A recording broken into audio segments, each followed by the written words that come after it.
Salve, salve nação, saudações rubro-negras. Nação, vamos acompanhar aqui a imprensa esportiva falando sobre a vitória do Flamengo em cima do Red Bull Bragantino. O bom trabalho que Tite vem fazendo em tão pouco tempo no Mengão queridão. O Flamengo que com essa vitória entrou mais uma vez pela briga do título brasileiro em 2023. Vamos acompanhar o que a imprensa tem para a gente aí. Link abaixo na descrição de todos os canais que vocês vão assistir como crédito. Antes do vídeo eu te peço mais uma vez, você que não é inscrito no canal, inscreva-se no canal, ative o sininho das notificações para todos, deixa seu like, isso ajuda muito o nosso trabalho. Feito tudo isso, vamos ao vídeo. Dá pra ver que tanto o Tite quanto o Caixinha, eles têm boas filosofias de jogo, sabem o que estão fazendo, propuseram a partida, mesmo jogando fora de casa. O Bragantino foi pra cima até os 25 do primeiro tempo, só deu a equipe do Pedro Caixinha e depois o Flamengo entrou, aquela cabeçada do Cebolinha, e o Flamengo foi começando a entender mais, fazer uma leitura correta da partida. E no final acabou vencendo essa tabelinha interessante entre o Pulgar e o Arrascaeta. E aí o goleiro Cleiton foi vencido, 1-0, um placar que significou muito pro Mengão. Eu acabei de falar aqui do jogo, ainda tinha um jogo a menos, né? A questão do Botafogo, e aí não aproveitou, o Flamengo aproveitou o jogo a menos. Por isso, vira aí candidato, se tornou candidato também ao Campeonato Brasileiro, a ganhar o título brasileiro. O Tite falou ali de 5, 6 times lutando num campeonato de 4 jogos. E é a verdade, é a realidade do campeonato. Ninguém ia imaginar, eu não imaginava que faltando 4 rodadas do campeonato estaria dessa forma. Se o Galo vencer a rodada, se o Galo vencer, os outros times não conseguirem ganhar, é mais um time que entra também nessa briga do Campeonato Brasileiro. Um jogo muito intenso ontem, de muita velocidade, alinhada à qualidade dos jogadores. Fisicamente me chamou a atenção o bom preparo das duas equipes, principalmente no primeiro tempo. O segundo tempo, natural, você baixa um pouquinho esse ritmo físico, mas a qualidade do jogo ainda era muito boa. E o Flamengo tem muitos jogadores que podem decidir, né? Ou numa assistência, ou num passe, ou numa jogada individual. Mas você tem um Arrascaeta que oscilou em alguma parte da temporada fisicamente, por causa da questão clínica, mas ele estando bem aqui, ó, de cabeça e fisicamente, ele acaba fazendo a diferença. E o gol foi dessa forma, porque ele acha o Pulgar inteligente, dá a bola de primeira para ele, e aí você vê que o jogador do Bragantino não consegue fazer a falta, que se ele faz a falta é pênalti. A Arrascaeta dá um toquinho na bola e consegue fazer o gol. E o toque do gol do Arrascaeta é de um jogador muito inteligente. Qualquer outro ali, de repente, tentaria driblar ali o Ortiz e tentar uma outra jogada, ele não. Ele dá o toque, saindo da penalidade ali, ele já pensava em finalizar e conseguiu fazer o único gol da partida. Não tem vergonha nenhuma, gol de bico vale igual. O Romário fazia tantos e era um grande sucesso, um dos melhores que eu já vi na minha vida. Agora, no ano de 2023, no ano dos vexames do Flamengo, eu quero fazer uma ode a um trabalhador. Um trabalhador chamado Eric Pulgar, que veio de 2 partidas jogadas contra Paraguai e Equador, respectivamente. Veio de Quito para o Rio de Janeiro. E, para mim, não foi o Arrascaeta o melhor em campo. Foi esse chileno que chegou com status abaixo do Vidal. O chileno que havia chegado ao Flamengo em 2022 era o Vidal, né? Vidal pra cá, o Vidal um showman, o Vidal um craque, é um grande jogador e tal. Mas não. E o Pulgar chegou sob polêmica. Sob polêmica. O Pulgar é o trabalhador. O Pulgar é o trabalhador desse time. Portanto, no ano da indolência, quem muda os jogos do Flamengo é Eric Pulgar. O Flamengo fez um primeiro tempo muito ruim contra o Red Bull Bragantino ontem. Muito ruim. O Red Bull poderia ter feito 1-0 no lance do Aderlan, por exemplo. Poderia ter feito no segundo tempo, na cabeçada do Eduardo Sacha, que foi no travessão. Mas não. Graças à resiliência desse jogador e da multiplicidade de funções que ele executa no campo, né? Ele apareceu na área para dar assistência para o Arrascaeta. Se não fosse o Eric Pulgar, nada daquilo teria acontecido. Então ele, para mim, foi a síntese do acerto que o Tite, na minha opinião, fez, me permita discordar, amigos, no intervalo, quando perdi o meio de campo no primeiro tempo, aí tem um erro na escalação, mas a gente pode debater isso mais adiante. Tem um erro na escalação, mas ele conserta esse erro para mim no intervalo, colocando o Pulgar, tirando o Luiz Araújo, que era secretário do Mateuzinho, que fez uma partida tenebrosa ontem. Aliás, no Flamengo, o melhor lateral direito é aquele que está no banco de reservas, né? Porque entra e não joga absolutamente. O Mateuzinho fez a partida tenebrosa, né? Tenebrosa. E o Luiz Araújo servia como secretário dele. Só que quando ele retomava a bola, ele ia jogar com o quê? Porque ele estava lá atrás, né? E aí entra o Pulgar, vai fazer uma dupla ali com o Thiago Maia. E aí libera os pontas, né? Depois entra o Bruno Henrique jogando pelo lado direito, e aí o Flamengo consegue subjugar o Red Bull Bragantino.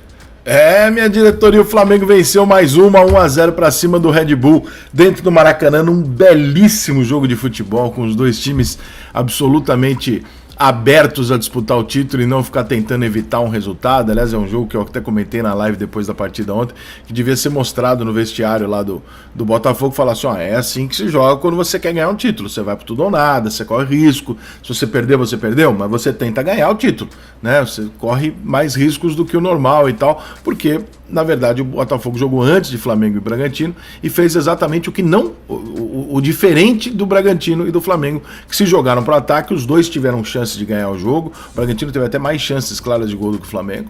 Os dois tiveram chance de ganhar o jogo, mais de 30 finalizações numa partida.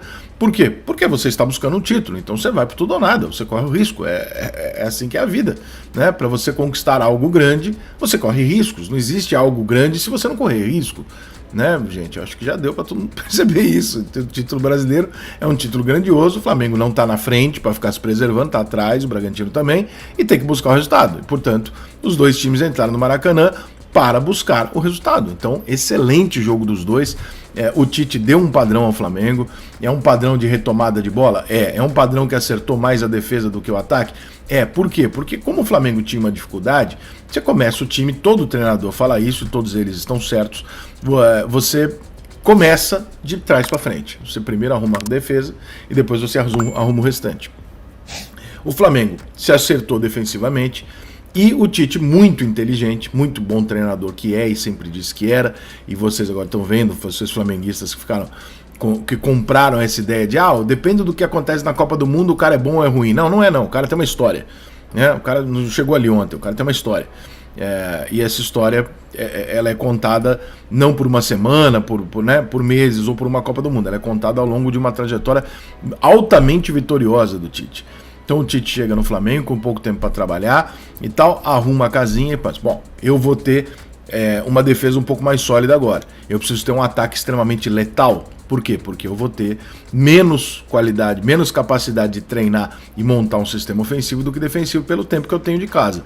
E aí ele faz a coisa mais inteligente e corajosa que ele podia fazer. Ele bota o Luiz de um lado, ele bota o Cebolinha do outro, e aí, irmão, com perdão da palavra, mas aqui realmente não tem outra, e aí fudeu, né? Porque quando o Flamengo retoma a bola, o Arrascaeta na armação, o Pedro de centroavante, o Luiz de um lado e o Cebolinha do outro, meu irmão, não tem defesa que vai ficar sem 5 jogadores lá atrás. Ninguém vai partir para cima do Flamengo sem deixar 5 jogadores atrás. Porque se não tiver um na sobra, tomou, irmão. O Cebolinha é um quebrador de linha, como gostam de falar a nova geração. O Luiz a mesma coisa, são dois jogadores que têm um drible muito fácil e que, portanto, dão aquela primeira desmontada na defesa na primeira bola que eles conseguem driblar. Às vezes vão tentar o segundo drible e vão perder, às vezes podem conseguir fazer um golaço, mas nesse primeiro drible você já movimenta a defesa adversária. E aí, meu irmão, Pedro, esquece. Vai aparecer uma oportunidade como apareceu e o Flamengo fez o gol com a Arrascaeta e teve outras bolas chegando lá, por exemplo, com um Cebolinha novo nas mãos do Tite. Na verdade é o velho Cebola. A única coisa é que agora o Flamengo joga um futebol bem treinado, consistente e que tem a possibilidade do Cebolinha render o que ele sabe. E o Cebolinha sabe muito, joga muita bola. Não jogou muita bola no Grêmio e na Seleção Brasileira à toa. Jogador que joga no Grêmio e na Seleção Brasileira não vai ter medo de jogar no Flamengo. Jogou já em grande e jogou já na seleção e aguentou o tranco. Então, ali não é uma dúvida de se esse jogador aguenta ou não aguenta. Essa dúvida pode caber a outros jogadores, ao Cebolinha não. Cebolinha é só questão de você adaptar e montar um jeito de jogar onde ele possa render, que é o que está acontecendo com o Tite. Então, jamais o Cebolinha foi um jogador que o Flamengo contratou errado. Sempre foi um jogador que estava sendo subutilizado e num time onde tudo estava dando errado, é muita sacanagem você ficar, mas o Cebolinha, tá todo mundo jogando mal, que é o cara que chegou agora não vai resolver? Não vai, irmão, não adianta. E agora tá funcionando. Então, um Flamengo letal. Tá aí, nação, acabamos de acompanhar aí a mídia falando aí sobre a vitória do Mengão para cima do Red Bull Bragantino. Flamengo que tem a próxima partida contra a equipe do América Mineiro. Será que vai ser um jogo fácil? Será que o América Mineiro vai querer complicar a vida do Flamengo? Acho que não tem jogo fácil no Campeonato Brasileiro. É um time que infelizmente já está rebaixado, só que eu acho que vai vir sim para fazer um jogo sério. O Flamengo tem que tomar muito cuidado, porque esses jogos são traiçoeiros, são times traiçoeiros que já não tem mais nada o que ganhar, não tem mais nada o que fazer na temporada. O Flamengo tem que entrar como se fosse qualquer outro time que está na tabela, na parte de cima. Galerinha, coloque seu comentário abaixo, é muito importante aqui para o nosso canal. Muito obrigado você que chegou até aqui, muito obrigado pela moral, tamo junto, saudações rubro-negras, isso aqui é sempre Flamengo. Até a próxima.